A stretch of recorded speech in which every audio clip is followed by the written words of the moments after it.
मदीने दे हीयर हिकदम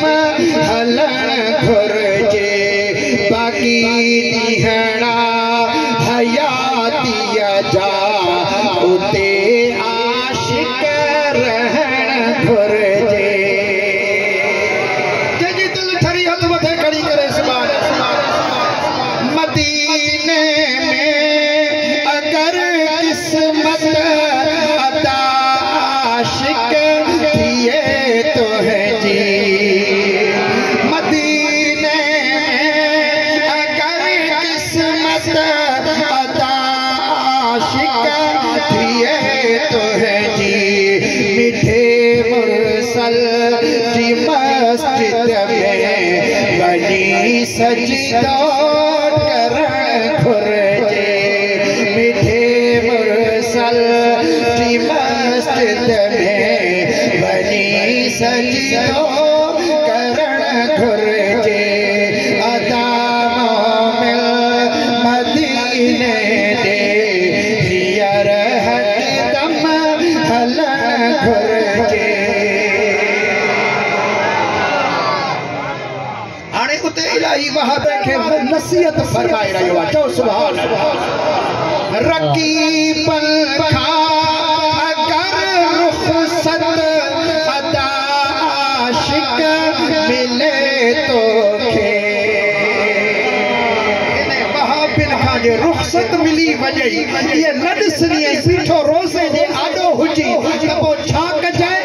नाना साईं जो उस्ताद हुआ असांखे वसियत फरमाई आहे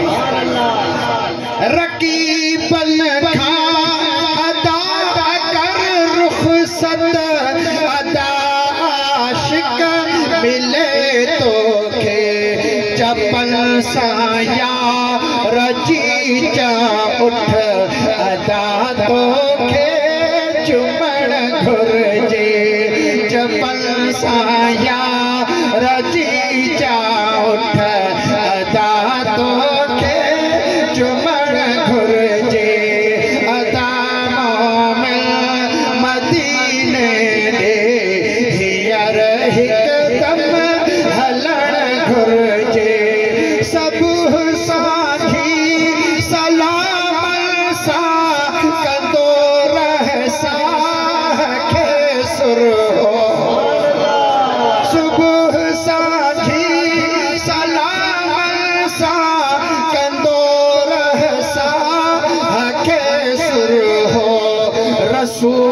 रसूलुल्लाह जो रोज़ो अखियुनि सां पिण ॾिसण घुर्जे रसूलुल्लाह जो रोज़ो अखियुनि सां पिण ॾिसण घुर्जे मदीने में मज़ा आहे ॿुधाया यार छा तोखे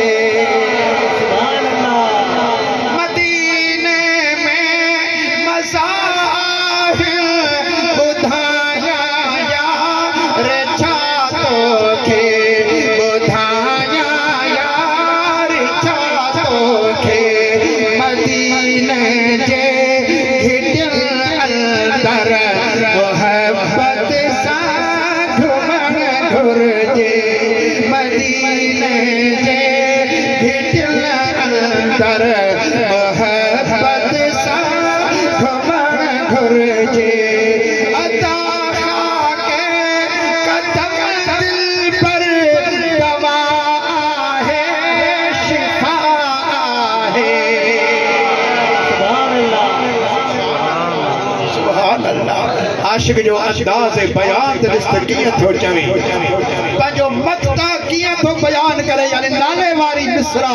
कहिड़े हुस्न ऐं जमाल सां बयान करे थो केतिरी आजिज़ी इंकिसारी ऐं केतिरो पंहिंजे अक़ीदे सां बयान थो करे चओ सुभान अल्लाह अदा